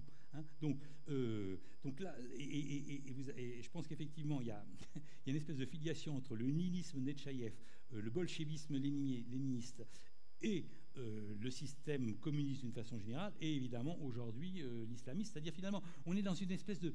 Je ne dis pas la même logique, parce que, bien sûr, les dieux ne sont pas les mêmes, j'entends bien, mais finalement, nous sommes dans un phénomène de croyance, de religion, d'idéologie, absolument. Donc, avec tout ce que ça représente d'extrême. Vous avez mentionné tout à l'heure l'évolution que la Chine peut avoir, enfin a eu, et comment est-ce que vous projetez ça dans le futur ? Alors, vous me lancez sur un sujet que j'adore, donc on risque d'être là assez tard. Bon, d'abord, je vais faire essayer le plus simple possible. La Chine a mangé son pain blanc, économiquement, d'accord ? Pour de multiples raisons, c'est compliqué pour elle maintenant de continuer sur son taux de croissance, que l'on connaît d'ailleurs. La preuve, c'est qu'on est à peu près à 6,5, alors qu'on était il y a encore 4-5 ans, on était au-dessus de 10. Bon, donc, il faut savoir que le régime communiste a reposé sa crédibilité, si tant est que je puis employer ça, parlant d'un régime communiste, a reposé sa crédibilité sur la réussite économique, d'accord ? L'idéologie, on n'en parle pas. Ils savent très bien que le peuple chinois, après tout ce qu'il a vécu, les famines, la guerre, la révolution culturelle, etc., on ne va pas commencer à leur parler du marxisme-léninisme. Ça ne veut pas dire que les gens du parti n'y croient pas, que la dirigeant n'y croit pas. Ça, c'est un autre cas de figure. Mais en tout cas, je parle pour faire marcher les gens, pour que la machine tourne quand même. Bon, donc, le paradigme, c'était la réussite économique. Cette réussite économique est en train de se casser la gueule pour de multiples raisons, parce qu'il y a un vieillissement de la population, parce qu'ils n'arrivent pas à monter véritablement en gamme dans les produits pour pouvoir passer à un autre stade industriel, parce qu'ils sont très dépendants de matières premières et que ça les fragilise. Bon, il y a de multiples raisons, plein de facteurs, parce qu'il y a des phénomènes écologiques très graves qui se passent avec vraiment très puissants et qui ralentissent forcément la croissance. Enfin bon, bref, on ne peut plus espérer, le régime communiste chinois ne peut plus espérer cette taux de croissance mirifique qui permettait de justifier qu'il était en train de mener le pays vers la réussite, etc. Bon, par rapport à ça, il y a aussi un autre phénomène qui existe, qui est un phénomène historique profond, que tous les pays sans aucune exception de l'humanité ont connu, au fil de leur histoire, quel que soit leur stade, c'est la chose suivante. C'est que l'enrichissement de la Chine, qui a été réel, bien sûr qu'il a existé, l'enrichissement de la Chine a évidemment produit une classe moyenne, qui aujourd'hui, on estime à peu près à 200 millions de personnes, sur 1,3 milliard. Donc, cette classe moyenne, c'est une récurrence de l'histoire. Cette classe moyenne, à un moment donné, parce qu'elle est pressée, elle est pressurée de plus en plus pour ses impôts, etc., elle a envie de participer au pouvoir. Ça s'est passé partout, je veux dire, dans tous les cas de figure, que ce soit sous Rome jusqu'à la Révolution française, jusqu'après, etc. Bon, donc cette classe moyenne, elle a envie. Or, pour l'instant, évidemment, le Parti communiste, les dirigeants du Parti communiste n'ont aucune envie que cette classe moyenne, qui est d'ailleurs très occidentalisée, prenne du pouvoir. Parce qu'il y a une chose qui est importante dans le communisme, il y a deux choses qui sont importantes dans le communisme, alors ils en ont abandonné une, mais ils ont gardé l'autre. Il y a deux choses qui sont importantes dans le communisme, c'est l'idéologie, on ne la discute pas. Bon, alors là, évidemment, ils n'osent pas trop en parler quand même, parce que vous voyez ce qui s'est passé, mais le pouvoir. Le pouvoir ne se partage pas. C'est une loi absolue du communisme. D'accord ? Et vous n'avez jamais, à partir du moment où vous commencez à partager le pouvoir, regardez ce qu'a fait Gorbatchev, c'est terminé, ça se déglingue. D'accord ? Le pouvoir, c'est le Parti communiste, point final. D'accord ? Donc il n'est pas question une seconde que le Parti communiste, s'il veut survivre en tant que tel, partage le pouvoir avec cette classe moyenne qu'il demande. Donc à un moment donné, il va y avoir forcément, je ne sais pas comment, je n'ai aucune idée, je ne lis pas dans le bar de café, mais il va y avoir forcément des flottements, et ce qui existe déjà de plus en plus d'ailleurs. D'ailleurs, je ne sais pas si vous avez vu la une du Monde d'hier, et si vous avez lu la double page du Monde qui a été parue hier, le Monde daté d'aujourd'hui encore, ça parle exactement de ce que je suis en train de vous parler, cette classe moyenne qui émerge, etc. Bon, bien. Donc, tout ça, plus la misère qui existe alors qu'il y a des gens qui sont très riches, etc., fait que de toute façon, à un moment donné, il va y avoir quelque chose. Alors, la chance, la grande chance du gouvernement chinois aujourd'hui, et ils peuvent bénir le camarade Mao Tse-tung de l'avoir fait, c'est que personne ne veut plus revivre le malheur d'avant. Personne ne veut revivre le chaos maoïste. Personne ne veut revivre des processus révolutionnaires de type révolution culturelle, etc. Il n'en est absolument pas question. Ils sont définitivement guéris de ça. D'accord ? Donc, finalement, ils préfèrent encore accepter la situation, mais combien de temps ça va durer ? Ça, personne ne le sait, mais ça finira très mal, j'en suis intimement convaincu. Et je rajouterai une petite dimension un peu dramatique, et j'adore. J'en ris, mais c'est pas drôle du tout. Vous allez comprendre pourquoi. C'est que ma crainte, moi personnellement, vu la connaissance que j'ai du communisme, etc., de la façon dont ça fonctionne et tout ça, parce qu'il ne fait aucun doute que Xi Jinping aujourd'hui est dans un paradigme communiste classique, et d'ailleurs tout le prouve, tout le montre, réinstauration de la censure, purge, etc. Enfin bon, on parle de maoïsme, mais ça revient à la même chose. Bon, bien. Ma crainte à moi, c'est que des mouvements sociaux, il y a de plus en plus de grèves. Vous verrez dans l'article d'hier dans Le Monde, moi, quand je me suis intéressé à la Chine il y a une dizaine d'années, j'ai écrit un livre là-dessus qui s'appelle Le Grand Bluff chinois. Il y a à peu près 50 000 grèves par an, qui étaient inconnues, qu'on ne savait pas, etc. Aujourd'hui, on est largement au-dessus, on est dans les 250 000, 300 000 grèves par an qui se passent sur tout le territoire. Donc, ma peur, c'est que, comme la chose importante pour un régime communiste, c'est le pouvoir, il n'est pas question de le perdre. Donc, pour ne pas perdre le pouvoir, on va faire en sorte que s'il y a des mouvements sociaux, s'il y a tout ça, on ne va pas tirer dans la foule. Ça, ils vont peut-être le faire, bien sûr. Mais ce n'est pas ça. Il faut qu'on rassemble les gens autour de nous. C'est la seule façon de s'en sortir. Et la seule façon de se rassembler les gens, c'est un vieux sérum, c'est le nationalisme, tout simplement. Tous les pays communistes ont été sauvés par le nationalisme. D'ailleurs, je parle moi dans mon livre longuement du national-communisme. Donc, cette fuite en avant nationaliste est déjà en train de se mettre en marche. D'ailleurs, si vous regardez la propagande chinoise, comment les Chinois présentent les Occidentaux, etc., il y a une espèce d'instrumentalisation de la haine de l'occidental, la revanche sur la Chine dépecée du XIXe siècle, etc., etc. Donc, ma peur à moi, et c'est pour ça que c'est pas drôle du tout, c'est qu'il y a une fuite en avant. Une fuite en avant pour sauver le système, tout simplement. Et la fuite en avant, c'est quoi ? C'est Taïwan, c'est le Japon, c'est quoi ? C'est le Vietnam, Haïti, depuis la nuit des temps, c'est quoi ? Mais là, on ne restera pas neutre, les Américains ne resteront pas neutres, nous sommes dans un effet domino possible, connu. Vous savez, l'autre jour, je lisais, et on va finir là-dessus peut-être, parce que ça va vous faire réfléchir pour la fin du week-end, croyez-moi. L'autre jour, je lisais un extrait du livre, je ne lisais pas le livre parce que je n'ai pas beaucoup d'estime pour le personnage, j'ai peut-être tort, mais enfin bon, Henry Kissinger vient de sortir un livre, et je lisais des extraits dans un hebdomadaire, je ne sais plus lequel. Et Henry Kissinger disait, et ça m'a fait sacrément réfléchir, Henry Kissinger disait qu'il y a eu une étude d'Harvard qui a été faite sur l'histoire de l'humanité, sur qu'est-ce qui se passe lorsqu'une puissance émerge et qu'il y a une puissance dominante qui existe? Qu'est-ce qui se passe? Eh bien, dans les 20 cas qui ont été étudiés, dans les 20 cas historiques qui ont été étudiés, dans 15 cas, ça a été la guerre. 15 cas. Donc nous avons une puissance émergente, incontestablement, qui n'est pas aussi brillante qu'on le pense et qui est de moins en moins brillante, mais qui a en tout cas la volonté d'être une puissance émergente qui existe. Et puis nous avons une autre puissance émergente que nous connaissons, hein, les Américains, donc nous avons le Pacifique, etc. Bon bref, tout ça est un tableau très sombre, je ne vous le cache pas, hein, mais malheureusement c'est un scénario, à mon avis, plausible. Le pire n'est pas certain, malgré ce que je dis, parce que ce que vous ne savez pas, c'est que l'introduction générale de mon livre s'appelle « Le pire est toujours certain ». Mais je parlais du communisme. Je voulais vous remercier infiniment. Merci.